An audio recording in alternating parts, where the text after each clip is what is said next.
Okay, good afternoon, everybody. My name is John Hanlon. I am the Douglas County Sheriff. This afternoon, I'm able to share with you information about the deceased victims.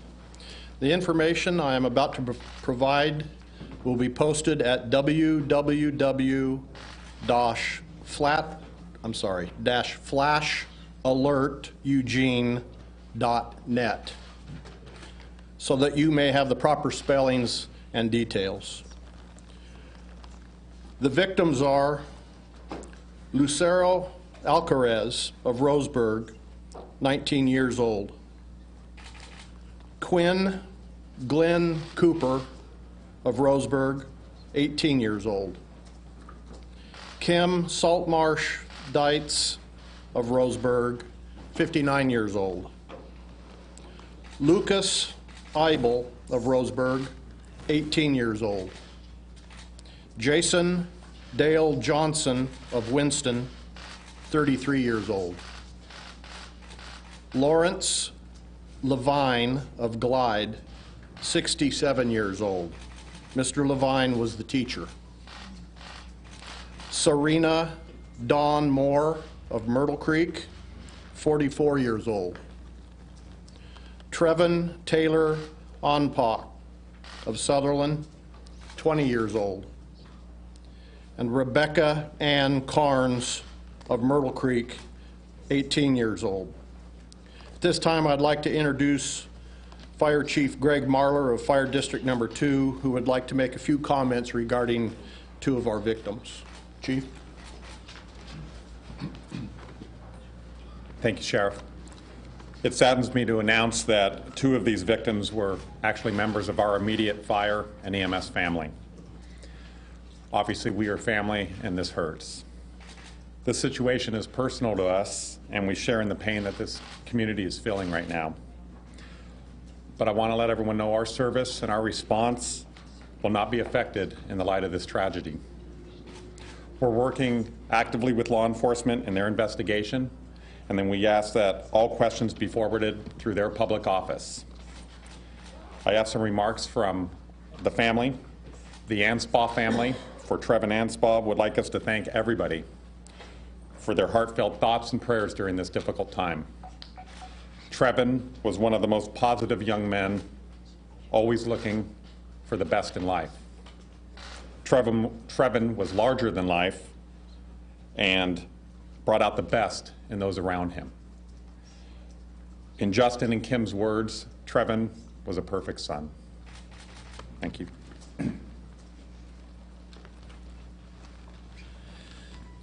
We have a few more family statements that we would like to read. And so I will start with Sergeant Boyd from the Oregon State Police, who will read a statement from the Eibel family.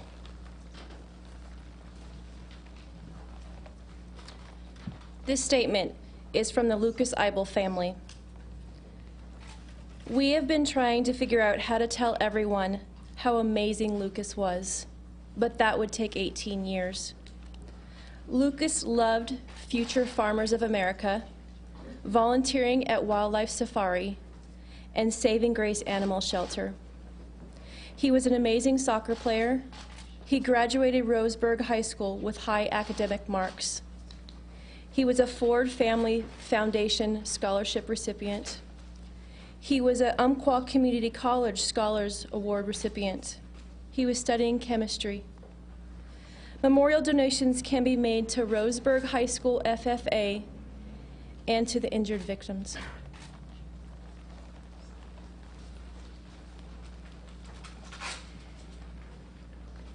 I will now read a statement from Jason Johnson's family. The statement reads, Jason Johnson, age 34, was proud to be a Christian.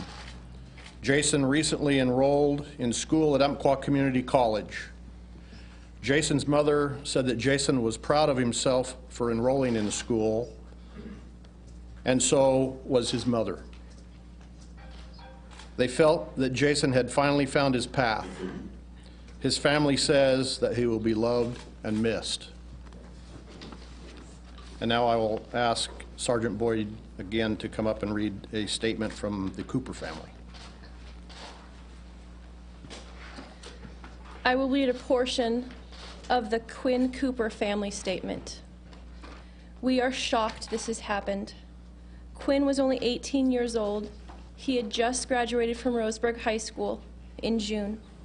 Yesterday was his 4th day of college. Quinn was funny, sweet, compassionate, and such a wonderful, loving person.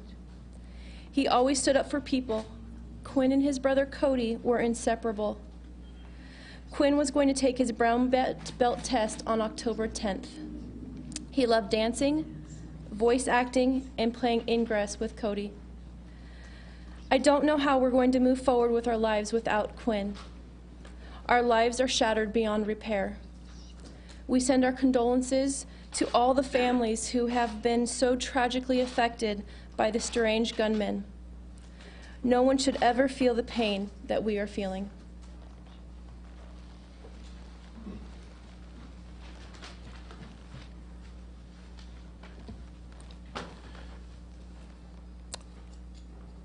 We know that the media are interested in speaking with the families, and we understand that. We are working very closely with them to arrange the release of these statements and photos. If they wish to do interviews, we will arrange those opportunities for them as well. At this time, all of the families are asking for privacy. We would ask that you would respect that. We would request that you help them work through these most tragic days ahead. This includes our emergency response families who themselves have suffered losses. First responders are not doing interviews, and we ask that you allow them to go about their work. I do not want to make a clarification regarding the number, I do want to make a clarification regarding the number of injured. We have confirmed with the hospitals that there were indeed 9 victims who were transported and treated, not 7. So to repeat, we have 9 injured, not 7, 9, and the death toll remains at 10, which includes the shooter. Again, we are still requesting anyone with information or photos or videos to call 1-800-CALL-FBI. Now, I would like to introduce Janet Holland, the Executive Director of the Community Health Alliance, to talk to us about the mental health resources that we have available. Janet? Thank you, Sheriff Hanlon. I wanted to let you know that Community Health Alliance's staff are committed to helping this community recover from this tragic incident. Our thoughts and prayers go out to everyone affected. CHA's mental health care specialists are already on scene at Umpqua Community College, at Mercy Hospital, and at the Douglas County Fairgrounds. They are assisting our citizens that are in need. CHA has a 24-hour hotline to assist anyone in need of help during this tragedy. That number is 800-866-9780. For anyone needing to talk to someone during normal business hours, they're encouraged to call either 541-440-3532, or during this weekend, we will have drop-in hours at many locations across the community, including the Ford Family Foundation, our offices at Annex B on the Mercy campus. This is really hard.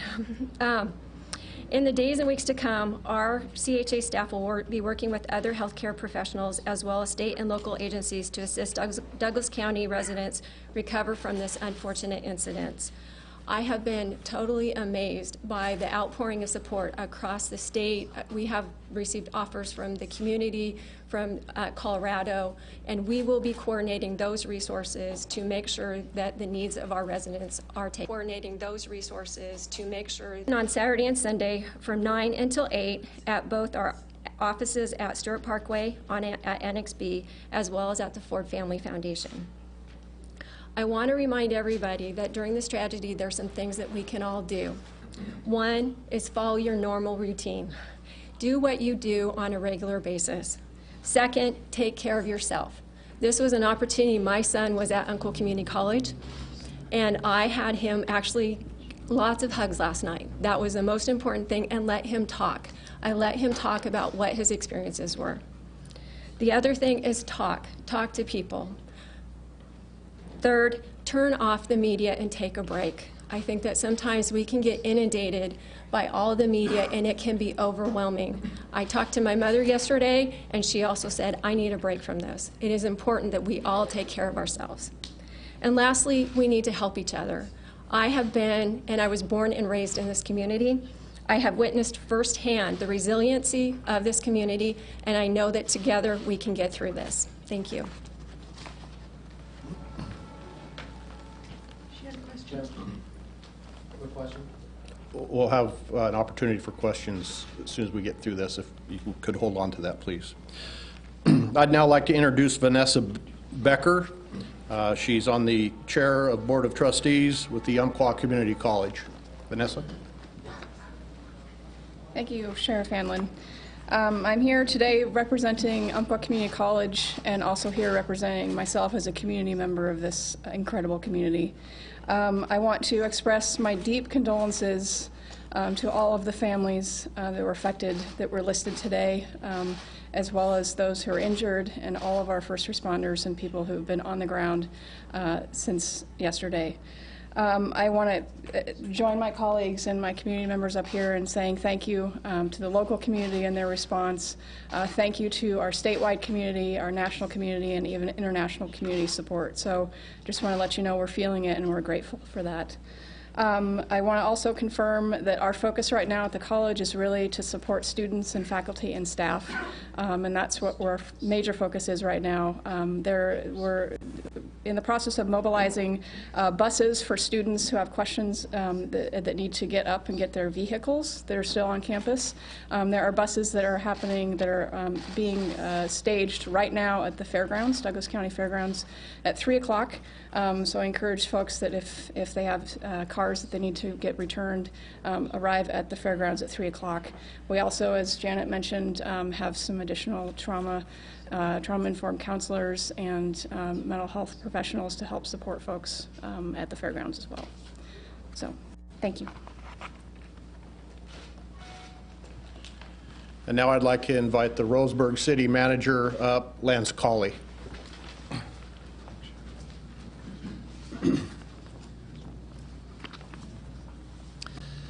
Said this last night. It's one of the hardest things anyone will ever have to do. Something that we hope would never happen anywhere, much less our community. I want to thank all of the people who showed up last night at the vigil to provide support for the families. I want to thank all of the people, the first responders, law enforcement, mental health, the folks from the college, for their response to this tragedy. And I want to say that there really has been an international and national response to this. People have been reaching out to us, people who have had similar tragedies, too many similar tragedies, both international and national. What we're asking our community to do now is reflect on this, try to support the families, certainly support the college, support people that they know who have been affected by this, and help us all move forward. There are a couple of things going on in the community right now that individuals can do to help. There are blood drives. I understand the one today has basically been overwhelmed, but the Red Cross will continue to have blood drives. You can contact them to schedule giving blood or go on to the Red Cross website locally to donate. There has been a few relief funds set up. IMUCC relief funds set up locally at Umpqua Bank, and at any Umpqua Bank branch, people can walk in or contact them to donate to the IMUCC Relief Fund. Cascade Community Credit Union locally. The Greater United Way is helping coordinate this. If people want to help, please contact them. And I particularly want you all to keep the families in your prayers. Please honor their privacy. Please know that we, with their help, with the help of the college, will move forward.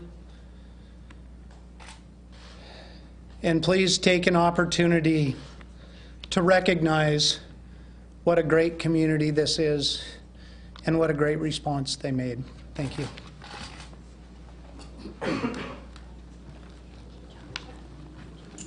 So at this time, we'll answer a few questions. And sir, I know you had one. John, Oh, I'm sorry. I'm sorry. I just wanted to mention, I failed to mention that classes are canceled for next week. We're not allowed to get into buildings quite yet, so we don't have an announcement of when that will be, but next week we are not having classes, so I wanted to make sure folks knew that. Thank you. Okay, we'll handle a few questions, sir. Thank you.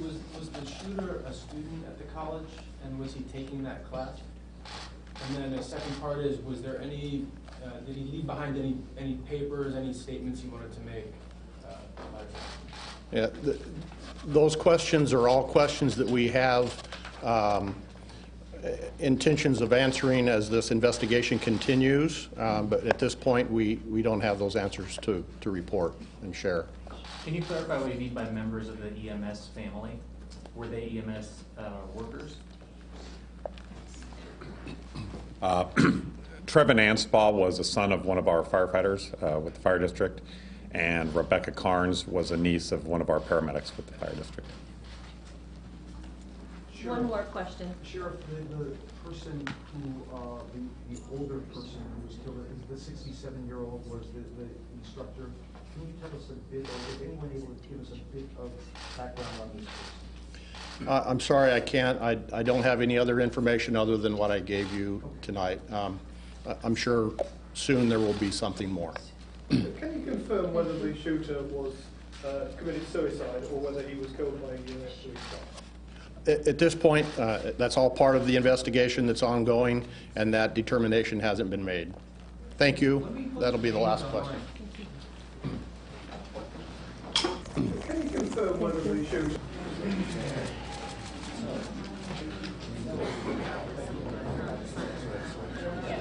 The names will be posted online as soon as we can do it. It'll be in a few minutes.